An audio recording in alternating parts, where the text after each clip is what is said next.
Bismillahirrahmanirrahim. Assalamualaikum warahmatullahi wabarakatuh. Good morning, my awesome student. How are you today? I hope that you are okay. And before continuing our next lesson, I would like to say thanks Allah because Allah has given us health and opportunity so that we can meet today and you can watch my video, and I hope that you can learn it well. Peace and salutation to our beloved Prophet Muhammad Sallallahu Alaihi Wasallam, who has brought us from the darkness area to the lightest areas field now. Well, let's recite our lesson by reciting Basmalah. Bismillahirrahmanirrahim.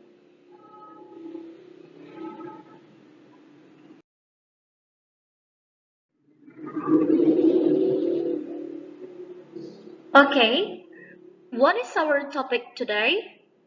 Yep, our topic today is about how to write a procedure text. Friends, not maybe, but sure that in a previous meeting you have known about procedure text in general, and you have known also about procedure text in detail. So that today we're just going on to our new topic about how to write a procedure text. Okay, now let's write it together. Okay, a procedure text. Yep, in our previous meeting we have known about this generic structures. A procedure text, of course, it must be consist of generic structures, right? Sebuah teks prosedur, teman-teman, itu pasti terdiri dari sebuah generic structures. What is generic structure? Apa sebenarnya generic structure?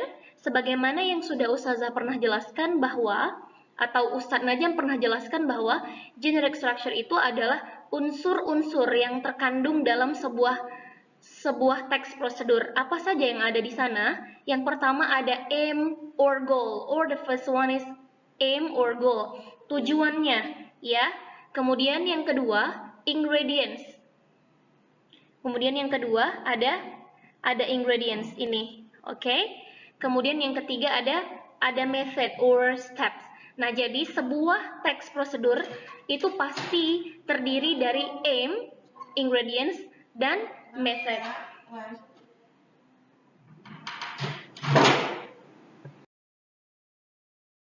Nah, selanjutnya sebuah prosedur text or a procedure text, of course, it consists of language feeders. Nah, sebuah teks prosedur itu pasti terdiri dari language feeders, ya, unsur-unsur kebahasaan. Jadi unsur apa saja yang ada di sana? Nah, ini dia. Oke. Pertama ada imperative sentence. Sebuah teks prosedur itu dimulai atau diawali oleh kalimat perintah. Ya, kalimat perintah, tentu dengan kalimat perintah itu sendiri dia pasti menggunakan action verb atau kata kerja yang menunjukkan aksi. Kemudian yang kedua, dia pasti punya sequence. Apa itu sequence? Sebagaimana di pelajaran sebelumnya kita sudah belajar, sequence ini sama dengan conjunction atau temporal conjunction atau sama dengan penghubung, atau bisa juga kita pakai numbering seperti first, second, ya kan? Ustazah yakin teman-teman sudah menonton video sebelumnya dan sudah tahu insyaallah. Ustazah hanya mengulang sedikit saja lagi. Kemudian yang ketiga, apa saja language feedernya? Itu adalah simple present. Jadi sebuah teks prosedur teks itu memakai tenses atau bentuk waktu simple present. Ini sudah pernah kita pelajari di kelas 8 dan juga pernah dipelajari di kelas 7, dan Ustazah yakin insyaallah teman-teman sudah mengerti tentang ini. Oke, baik. Selanjutnya, nah, mari kita menulis or let's write. Nah, hari ini kita akan membuat orange juice, ya. How to make an orange juice.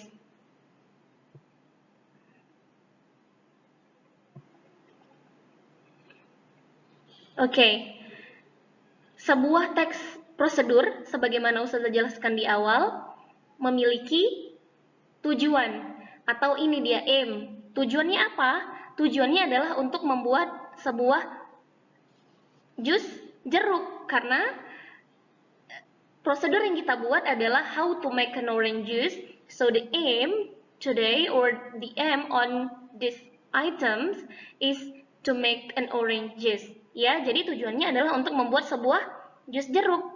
Oke, selanjutnya. Nah, ada ingredients kan? Nah, ingredients. Apa ingredientsnya untuk membuat sebuah orange juice? Ada 6 fresh orange, kemudian 2 ml of sugar water, and then 2 cups of ice cubes. Next, 200 ml water. Iya, that's right. Dan ini yang ketiga, ini steps-nya, ya. Nah, okay. First, you need to peel the fruit. First, ini yang tadi Ustazah bilang, namanya sequence atau numbering ya, karena di sini first kita namakan numbering. Okay, you need to peel the fruit, atau teman-teman bisa buat first peel the fruit. Okay, nah itu dia ya. Kemudian yang kedua, after that, dispose the seeds and put the orange into the blender. After that, ini juga sequence. Dispose ini adalah kata kerja atau action verb yang tadi. Dispose the seeds, pisahkan bijinya, and put, dan letakkan atau taruh, masukkan maksudnya orange, buah jeruk, ke dalam blender. So after that is sequence, dispose, action verb, ya, put also action verb. Nah, ini yang tadi kita namakan dengan language feeder-nya. After that itu sequence-nya, ya, dispose itu adalah action verb, dan dia berbentuk imperative sentence. Okay, next. Then add the ice cubes, sugar, and water. Kemudian, ini juga sequence. Add the ice cubes, add ini juga adalah action verb, ya. Kemudian ini juga berarti berbentuk sebuah imperative sentence. Kemudian lanjut yang keempat, next, blend it for about 2 minutes, sama ini juga sequence. Kemudian blend juga ini action verb, dan bentuknya juga imperative sentence, dan pastinya dia dalam bentuk simple present karena kita berbicaranya hari ini gitu ya. Lanjut, yang kelima, finally, pour the orange juice into a glass, serve it, and the orange juice is ready to be drunk. Jadi finally, terakhir, tuang jus jeruknya ke dalam gelas, sajikan, dan jus jeruk siap untuk diminum. Nah, inilah cara bagaimana kita membuat sebuah teks prosedur. Ingat teman-teman bahwa sebuah teks prosedur itu terdiri dari generic structure and language feeder. Language structure-nya, generic structure-nya itu ada aims, ada tujuannya. Kemudian yang kedua ada steps-nya, ada ingredients-nya. Kemudian yang ketiga ada steps-nya. Language feeder-nya pertama dia terdiri dari sebuah imperative sentence, kemudian ada sequence, conjunction atau temporal conjunction, ya, termasuk di sana numbering, kemudian ada action verb-nya, dan dia pastinya dalam simple present. Oke.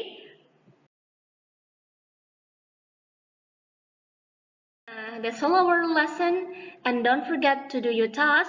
Thanks a lot. Assalamualaikum warahmatullahi wabarakatuh.